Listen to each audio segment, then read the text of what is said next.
Welcome to all in work to physics classes. आज मैं लेकर आई हूँ एक नया topic which is air liquefier. Air liquefier में हमें दो टॉपिक स्टडी करना है, एक है लिंड्स एयर लिक्विफायर, एक सेकंड है आपका देवार लिक्विफायर। ठीक है, तो पहले हम स्टडी करेंगे लिंड्स एयर लिक्विफायर का। पूरा खेल यहाँ पे डायग्राम का है। डायग्राम यदि समझ आ गया तो कंप्लीट प्रोसेस आप खुद से भी राइट डाउन कर सकते हो। ठीक है, तो सबसे पहले हम डायग्राम समझते हैं। हमें यहाँ पे क्या करना है, जिस भी एयर को या जिस भी गैस को लिक्विड में कन्वर्ट करना है, सबसे पहले उसे P1 से, P1 यहाँ पे कंप्रेसर है, P1 कंप्रेसर से हमें इसको कंप्रेस करना है। ठीक है, 20 एटमॉस्फेयर तक हमने उसको कंप्रेस कर दिया और अलाउ करेंगे कहाँ से पास हुए, वो इस जार से वो पास हुए।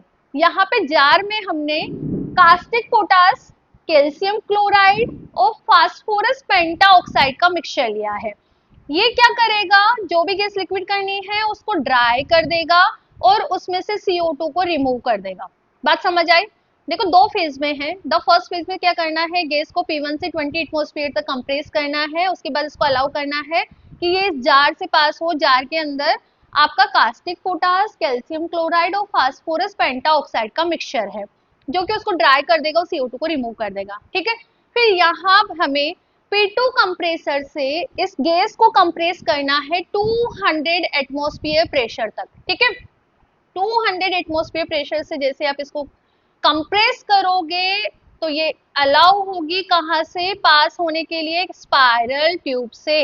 ये स्पाइरल ट्यूब को हमने कूलिंग चैम्बर में रखा है। ठीक है, तो जैसे ही ये गैस यहाँ स्पाइरल ट्यूब से गई, स्पाइरल ट्यूब से गई तो टेम्परेचर डाउन हुआ, फिर यहाँ से होते हुए ये ट्यूब ए में पास होती है by using the nozzle N1।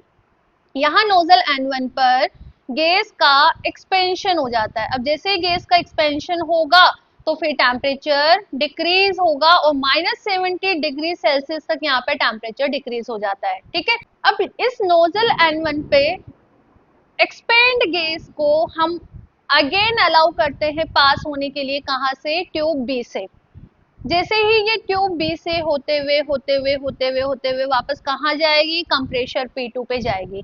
अब ऑलरेडी -70 डिग्री सेल्सियस तक टेम्परेचर कम हो चुका है, मतलब जो गैस अगेन यहाँ पर आई है वो कूल गैस है। अगेन आप उसको 200 एटमॉस्फेयर तक कंप्रेस करोगे, स्पाइरल ट्यूब से पास होगी, फिर वापस नोजल N1 पे आएगी, नोजल N1 पे अगेन ये एक्सपैंड होगी, फिर इसका टेम्परेचर और डाउन होगा, फिर अगेन ये जो बी ट्यूब है ए ट्यूब के बाहर है, यहाँ से होते हुए वापस कहाँ जाएगी, P2 कंप्रेसर पे जाएगी। तो ये जो प्रोसेस है वो रिपीट होता रहेगा अगेन एंड अगेन। और हमें ये कब तक रिपीट करना है, जब तक उस गैस का टेम्परेचर इतना कम नहीं हो जाए कि वो बॉइलिंग पॉइंट तक पहुंच जाए। बॉइलिंग पॉइंट तक पहुंचेगा तो हमें यहाँ पे नोजल N2 को खोलना है और यहाँ पर इस कंटेनर के अंदर उस लिक्विड गैस को फिल करना है। तो इन सभी तरह के गैसेस को लिक्विड में कन्वर्ट करने के लिए एयर लिक्विफायर प्रोसेस उसमें लेते हैं, जिसे हम लिंड एयर लिक्विफायर मेथड बोलते हैं। ठीक है, अब एग्जाम में कैसे लिखना है आपको, इधर आओ। सबसे पहले आपको ये डायग्राम बनाना है। डायग्राम अच्छे से समझ लिया है? ठीक है, तो डायग्राम बनाने के बाद आपको इसको एक्सप्लेन भी करना है। In this liquefier air is compressed in two phases. In one phase cooled air compressed to a atmosphere of cooled air compressed to a pressure of 20 atmospheres by P1। Okay, और इधर देखो आप, and it is allowed through the tube filled with caustic potash, calcium chloride और phosphorus pentoxide. ठीक है, so that air becomes dry and without CO2।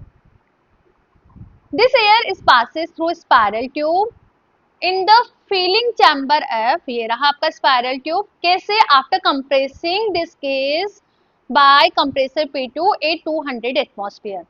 The chamber has coolant mixture at 20 degree Celsius. यहाँ पे 20 degree Celsius से भी कम क्या बोलते हैं, टेम्परेचर का हमने कूलिंग सब्सटेंस यहाँ पे यूज में लिया है।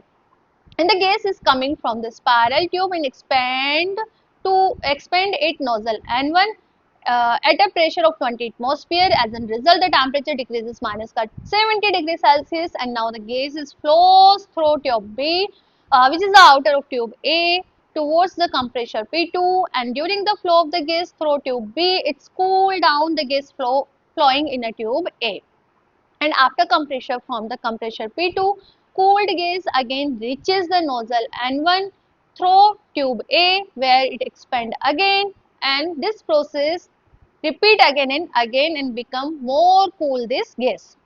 Okay, and this process repeat again and again, and every time the temperature of the gas decreases, and ultimately the temperature of gas just reached about the boiling point, and the nozzle N1 is opened where it expanded pressure of 1 atmosphere and the gas start liquefy, and this liquefied gas is collected in their flux.